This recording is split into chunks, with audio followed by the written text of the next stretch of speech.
Now let's review this figure 21-30.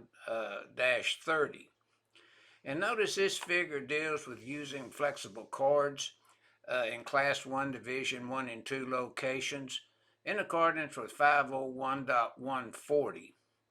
But when you get into any type of flexibility using flexible cords, review 501.10A2 and 501.2B2 in the NEC for flexible cord use.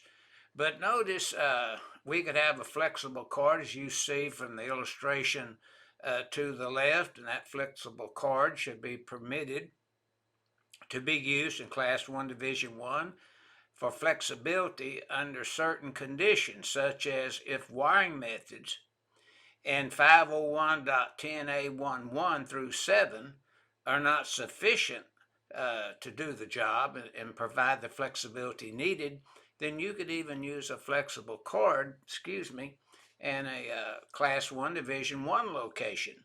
Now notice in the middle illustration there, right in the center, notice that we have a raceway with the flexible cord pulled through the raceway for physical protection down to a certain location. Then the cord exits the sleeve of the raceway and extends over and connects to the pump.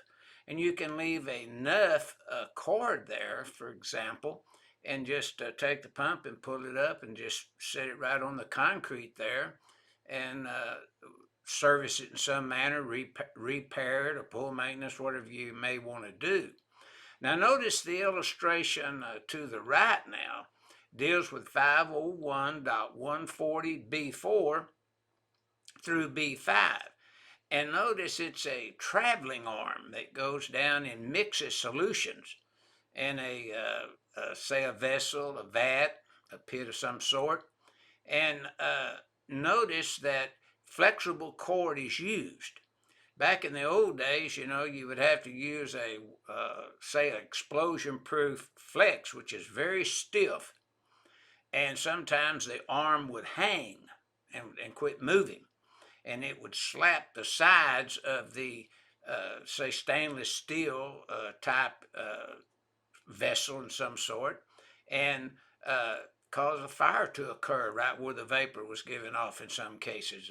And we're talking about a few years ago.